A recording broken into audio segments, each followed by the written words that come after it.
To my channel. आज चाहिँ हामी यहाँ हङकङ पार्कमा यहाँ घुम्न आएको छौँ। यहाँ बेबी म दिदी तीनजना हामीहरू चाहिँ घुम्न यहाँ चाहिँ साउन्ड नसुनेर मैले भोइस ओभर गरिरहेको छु। पुरै साउन्ड चाहिँ एकदम पुरै रस आएछ अनि त्यही भएर चाहिँ पुरै मैले चाहिँ भोइस ओभर गरिरहेको छु। यहाँनिर चाहिँ एकदम रमाइलो भइरहेको थियो। अनि यहाँ पार्कहरूमा पुरै घुमेर एकदम माइन्ड फ्रेस, धेरै घरमा बसेर पुरै दिमागै ह्याङ भएको बेलामा आज चाहिँ एकदम फ्रेस हुनको लागि आज दिदीको छुट्टी मौका पारेर आज चाहिँ हामी तीनजना पार्कमा आएको छौँ। अनि यहाँनिर चाहिँ आज हामीले केही पनि देखाएनौँ, त्यस्तै त्यो घुमेकोहरू मात्रै अनि पुरै फुलहरू मात्रै छ रहेछ। अनि हामी चाहिँ घुमेको पुरै हाम्रो फेस मात्रै। अनि एकदम राम्रो राम्रो फुलहरू रहेछ अनि पार्कहरू अनि बर्डहरू, चराहरू, झरना खोलाहरू सबैलाई हामीले हेरेर घुम्दैछौँ। हाम्रो चाहिँ एकदम घुमघाम हुँदैछ। अनि यहाँ त्यो झरना पनि हामी त्यहाँ जाँदैछौँ फोटो खिच्नुको लागि। अनि आज चाहिँ यहाँ के छ तपाईँहरूलाई देखाउँछु। मच्छरले चाहिँ एकदम टोकेर मेरो खुट्टा रातो एलर्जी निकालिसक्यो। बेबीको पुरै गड्डीमा खेल्दैछ, गड्डीमा पुरै खेल्दैछ। फुलहरू पनि हेर्नु सक्नुहुन्छ, यस्तो राम्रो राम्रो छ यहाँनिर फुलहरू। यस्तो राम्रो छ दृश्य।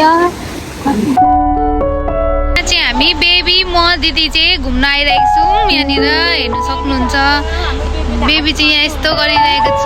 अनि फुपू चाहिँ आज गड्डी मास्टर यहाँ दिदीले मात्रै यहाँ गड्डी पुरै चलाउँछ। हेलो, अब चाहिँ हामी पुरै घुमिसकेर पार्क घुमिसकेर फर्किँदैछौँ। अनि तर केही पनि देखाएन मलाई। यहाँबाट त राम्रो आउँदो रहेछ दिदीकोबाट त।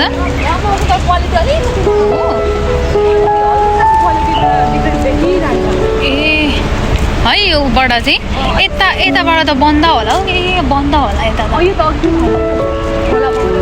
अँ यहाँ चाहिँ पुरै उयो बन्द भइसकेको। अब चाहिँ हामी घुमेर लगभग अब चाहिँ घर हामी फर्किँदैछौँ। यहाँनिर पार्कमा एकछिन आएर भए पनि फ्रेस हुँदो रहेछ। आज चाहिँ दिदीको छुट्टी भएर हामी चाहिँ यहाँ घुम्नु आइरहेछौँ। यो चाहिँ कहाँ छ भने यो चाहिँ Hong Kong park.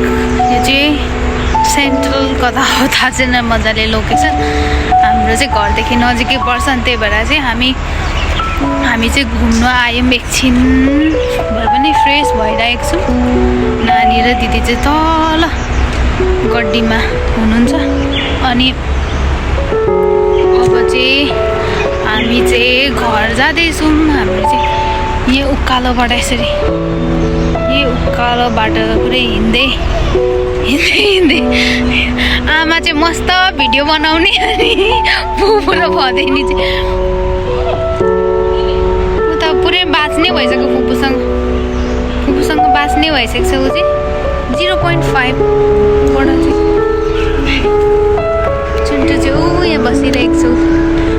चुन्टु hello चिन्टु, hello चिन्टु, hello चिन्टु।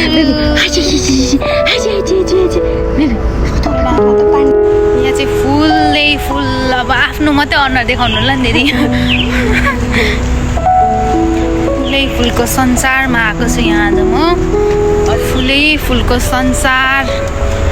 संसारमा राम्रो आइरहेछ त दिदी। खोइ किन राम्रो आउँछ, घामै आउँछ तर हल्लिन्छ क्या अलिक बेसी। ए त्यो भएर चाहिँ क्वालिटीको आएको लाग्छ है मलाई चाहिँ। उयोमा पुरै यहाँनिर चाहिँ फुलै फुल छ। अब फुललाई छोडेर जाँदैछु म। अरे यस्तो साइडको भनिदिउँ के एउटा।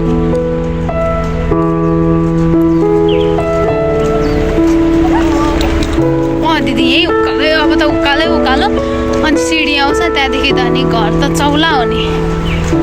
घर त चौला अब हाम्रो घर तर्फ आइहाल्छ घर के भन्छ दिदी राम्रो सरल तरिकाले घर जाँदैछु अब घर हामी गन्तव्य सुरु फिल गर्दैछौँ अब हामी चाहिँ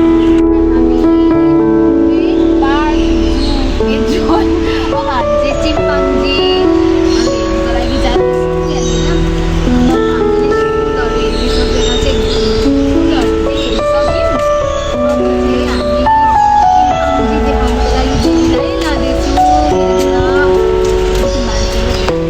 हेर्दै गर्नु होला भन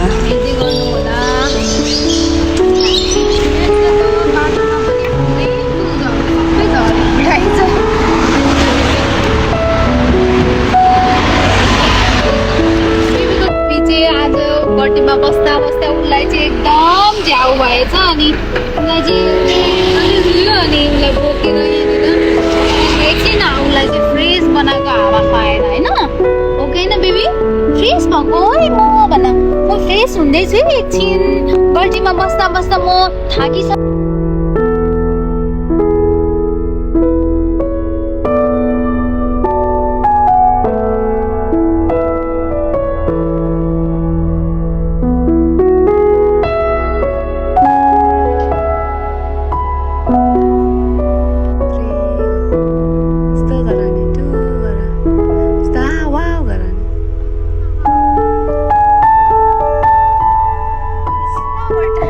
यो चाहिँ राति हामी चाहिँ यहाँनिर आउँदै यहाँनिर एउटा पार्क ठक्क यहाँनिर राम्रो फुलहरू एकदम दिदी र नानी चाहिँ उता गइसक्नु भएको छ पर हुनुहुन्छ गार्डनमा पुरै फुलहरू कति राम्रो फुल यो पनि कति राम्रो फुल रहेछ फुलै फुल छ आजको हाम्रो चाहिँ हाम्रो घुमै हजुर जम दिदी हाम्रो चाहिँ अब सक्यो यहीँ पो इन गराइदिउँ होला है दिदी अब यहाँ पछाडि चाहिँ पुरै ब्लक रहेछ अब पछाडि इनको पुरै अब चाहिँ नानी पनि यहाँ